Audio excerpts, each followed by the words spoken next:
ये एक्चुअली मेरे जितने भी पिक्चर्स जो मेरा अपना पसंदीदा जो चीज़ें मुझे पसंद है, जिन चीज़ों का मुझे शौक़ है, वो बहुत ही बेसिक है। बहुत ज़्यादा डेक्ड अप मैं कभी नहीं होती हूँ, बट ये इंटरेस्टिंगली हम एक पर्पस के लिए कर रहे हैं। परफेक्ट वुमेन मैगज़ीन ख़ास तौर पे ये एक स्पेशल एडिशन रिलीज़ कर रहे हैं जो मेरे बर्थडे पर रिलीज़ होगा।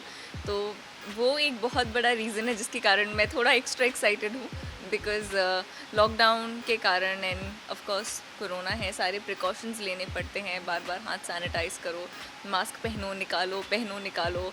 तो आई थिंक पिछले जितने भी फ़ोटोशूट हुए हैं उन सबसे बहुत ही ज़्यादा अलग एक्सपीरियंस है, क्योंकि फ़ोटोशूट हमेशा मतलब हमें इन सारी चीज़ों पे ध्यान नहीं देना पड़ता है। इस बार फोकस हाइजीन और तमाम और चीज़ें भी थी, बट मैं एक्साइटेड हूँ क्योंकि ये बर्थडे के लिए स्पेशल एडिशन है जो एक बहुत ही स्वीट जेस्चर है उनके साइड से, सो इसलिए we are trying to do something different.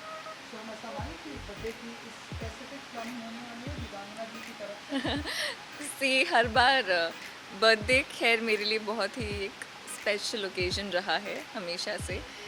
इस बार का सेलिब्रेशन डेफिनेटली थोड़ा अलग होगा, बिकॉज़ कोरोना है, बहुत ज़्यादा गैदरिंग नहीं हो सकती, तो हम ये एक म्यूचुअल डिसीजन था कि क्या किया जाए कि हम फैंस के लिए जो लोग एक्सपेक्ट भी करते हैं कि मेरा बर्थडे एक सर्टेन वे में होगा, तो हम क्या कर सकते हैं। इनफैक्ट इंटरेस्टिंगली इस बार हमने सोचा, जो मेरा फर्स्ट थॉट था कि हम शायद कुछ भी ना करें, एक बहुत ही बिकॉज़ ऐसे टाइम पे किसी को गैदर करना कहीं पर भी बहुत करेक्ट डिसीजन नहीं है। मैं खुद भी उसके अगेंस्ट हूँ, पर ये परफेक्ट वुमेन टीम और एक और टीम है जिनके बारे में आप मेरे बर्थडे पर जानेंगे, उनकी तरफ से एक बहुत ही स्पेशल सा जेस्चर आया।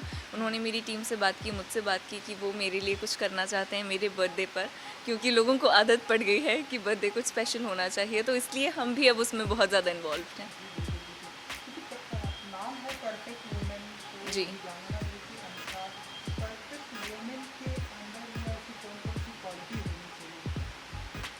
मेरे हिसाब से परफेक्ट वुमेन का मतलब ये नहीं होता है कि आप में ये चीज़ें होनी चाहिए, वो बॉक्स को टिक मार्क करना ज़रूरी है। परफेक्ट वुमेन का मतलब ये होता है आप जो भी हैं, जैसे भी हैं, अपनी लाइफ को बहुत ही पेशेंटली, बहुत एम्पैथी के साथ, बहुत अंडरस्टैंडिंग के साथ डील कर सकें। आपकी जो भी ख्वाहिशें हैं, आप अपने सर्कमस्टांसिस को ध्यान में रखते हुए अपने लिए इम्परफेक्शन में भी परफेक्शन क्रिएट करें, क्योंकि हम पुतले तो सारे हैं नहीं, सब अलग हैं। तो ऐसा कोई क्राइटेरिया कि इनको ऐसा ही होना चाहिए, आई थिंक आप जैसे भी दिखते हैं, जो भी काम करते हैं, एज लॉन्ग एज आप वो डिग्निटी ग्रेस के साथ कर रहे हैं, आप बहुत बहुत बहुत परफेक्ट हैं। जी, जी, जी।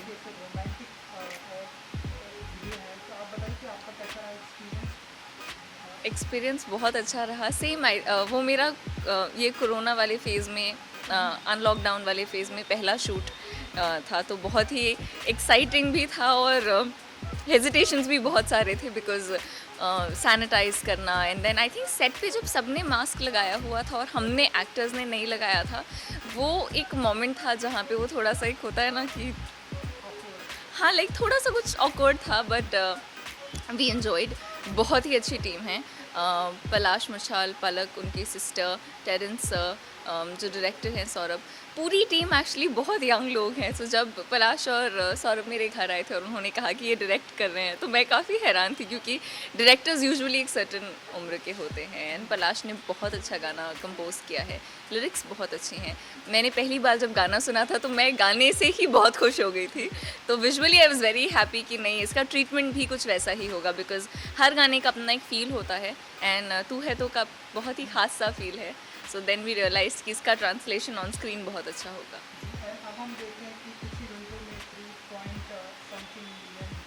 जी, ओवरवेल्म्ड एंड ग्रेटफुल।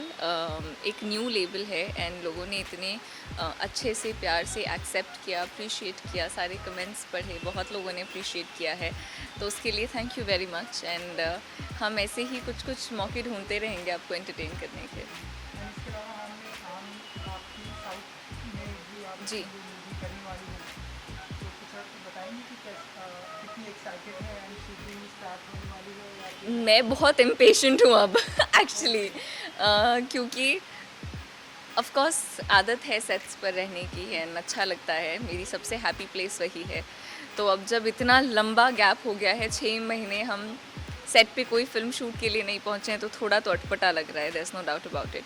बट एक फ़िल्म है जिसका शूट मुंबई में होना है, एक है जिसका हैदराबाद में होना है, तो आई एम वेटिंग कि सारी डेट्स आएँ। होपफुली नवंबर में हम शूटिंग शुरू करेंगे। एंड जैसा कि आपने भी बात की, हम सभी देख रहे हैं कि कोविड के टाइम पे हम सभी जी जो है प्रिकॉशन ले रहे हैं, जी सारी दुनिया एक तरह से 6 मंथ या जो भी राइट।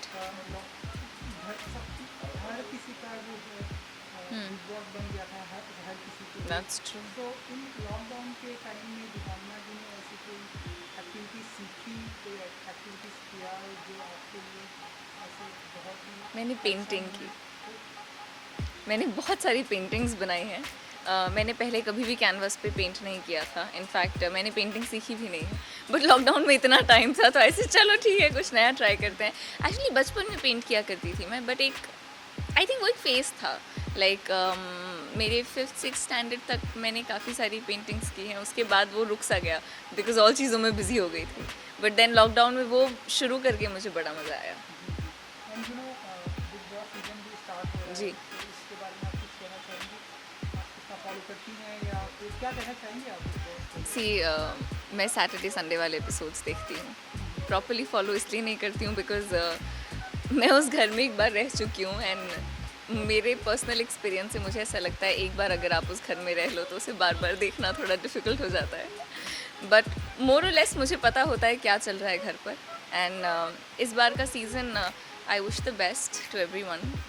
अपना ख्याल रखें, हेल्थ बहुत इम्पॉर्टेंट है, कोरोना इज स्टिल अराउंड, तो आई जस्ट होप कि सब लोग हेल्दी रहें, दैट्स द थिंग। तो कुछ कहना चाहेंगे कंटेस्टेंट को, क्योंकि आपके घर के अंदर से आई हैं, कंटेस्टेंट के लिए कुछ टिप्स देंगे दीपावना जी? फ़िलहाल एक्चुअली सिर्फ इतना ही कि आप अपना ख्याल रखिए एंड प्रिटेंड नहीं करना चाहिए बिकॉज़ 24 घंटे कोई प्रिटेंड कर नहीं सकता, और अगर आप करेंगे तो वो प्रिटेंशियसनेस पकड़ी जाएगी जो अच्छा नहीं होता है। So try and be yourself जैसे भी आप हैं। एंड सबसे बड़ी जिम्मेदारी जो बिग बॉस में जैसे सलमान खान जी, तो आप बताइए उनके लिए कुछ कहना चाहेंगे आप? क्योंकि आप मैं तो सैटरडे संडे एपिसोड्स ही इसलिए देखती हूँ क्योंकि वो आते हैं, उसमें कोई डाउट नहीं है। बट हाँ, he is a lovely host and उनको जितने बार देखते हैं अच्छा लगता है बिकॉज एक बिग बॉस का कनेक्ट भी रहा है। So I wish the best to everyone. You know present time में, क्योंकि आपने बॉलीवुड इंडस्ट्री में काम किया, जलेबी जैसी फिल्म में हमने आप सभी को देखा। प्रेजेंट टाइम में बॉलीवुड का जो सिनारियो है, जिस तरह से हम आए दिन न्यूज़ कर रहे हैं, खबरें देख रहे हैं, कैसे देखती हैं आप ये जो टाइम चल रहा है बॉलीवुड के लिए? सी एक ये एक्चुअली बहुत ही ज़्यादा कई सारे मुद्दे आपस में उलझ गए हैं एंड बिल्कुल फेयर नहीं होगा मेरा कोई उछला हुआ सा ओपिनियन देना, ओके, बिकॉज़ मैं अपने ओपिनियन से किसी को मिसगाइड नहीं करना चाहती, बिकॉज़ हो सकता है मैं किसी एक पहलू से बोल रही हूँ, आप किसी और पहलू से सोच रहे हैं या मेरी बात को एक्सेप्ट कर रहे हैं। बट डेफिनेटली कुछ चीज़ें एथिकल हैं, कुछ चीज़ें एथिकल नहीं हैं एंड एक तरीके का फिल्ट्रेशन चल रहा है। So I am just because हमारी गवर्नमेंट इन इतनी चीज़ें अब इन्वॉल्व हो गई हैं कि मैं एक्चुअली एज अ लेमैन अब देख रही हूँ, आई एम वांटिंग टू सी कि ये सब कुछ एंड किस तरीके से होता है। एक्चुअली सिर्फ यही है। So I'm generally smiling. मेरे लिए स्माइल कंट्रोल करना is like a task, but ठीक है, पिक्चर्स। थैंक यू जी। Thank you, thanks.